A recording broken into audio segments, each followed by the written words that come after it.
روزہ اور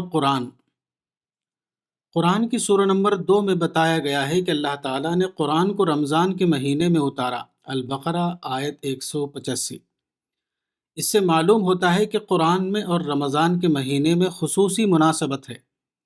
رمضان کے مہینے میں روزے کے عمل کے ذریعے رزق مادی کی اہمیت کو ذہن نشین کرایا جاتا ہے۔ روزے کا مقصد یہ ہے کہ لوگوں کے اندر رزق مادی کے بارے میں حقیقی شکر کا جذبہ پیدا ہو۔ قرآن انسان کے لیے رزق روحانی کا دسترخوان ہے۔ القرآن مأدبۃ اللہ فی الارض۔ قرآن کے نزول کا مقصد یہ ہے کہ انسان رزق روحانی کی اہمیت کو محسوس کرے اور قرآن سے دریافت کر کے اس کو وہ اپنی زندگی میں شامل کرے۔ وہ زیادہ سے زیادہ قرآن میں تدبر کر کے اپنا ذہنی تزکیہ کرے۔ رمضان میں پورے مہینہ روزہ رکھا جاتا ہے اور ذکر و عبادت کا خصوصی اہتمام کیا جاتا ہے۔ اس طرح رمضان کا مہینہ پورے معنوں میں ایک روحانی مہینہ بن جاتا ہے۔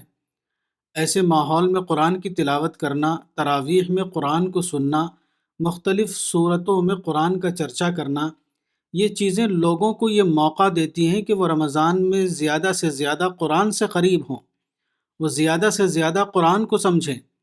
رمضان کا مہینہ تاریخی اعتبار سے قرآن کے نزول کا مہینہ ہے اور تربیت کے اعتبار سے وہ قرآن کو اپنے دل و دماغ میں اتارنے کا مہینہ۔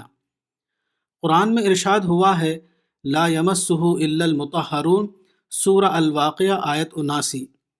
اس آیت میں تلاوت قرآن کے لیے وضو کا مسئلہ بیان نہیں ہوا ہے، بلکہ یہاں فہم قرآن کے لیے تطہیر نفس کی اہمیت بتائی گئی ہے۔ اس آیت کی صحیح تشریح وہ ہے جو امام راغب الاصفہانی وفات 1108 عیسوی نے کی ہے۔ وہ لکھتے ہیں انہ لا یبلغ حقائق معرفتہ الا من طہر نفسہ المفردات فی غریب القرآن، یعنی صرف وہ شخص قرآن کے حقائق کا ادراک کر سکے گا جو اپنے نفس کی تطہیر کرے۔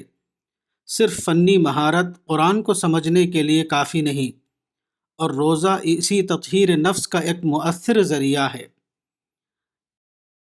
کتاب صوم رمضان، مولانا وحید الدین خان، صفحہ نمبر 31۔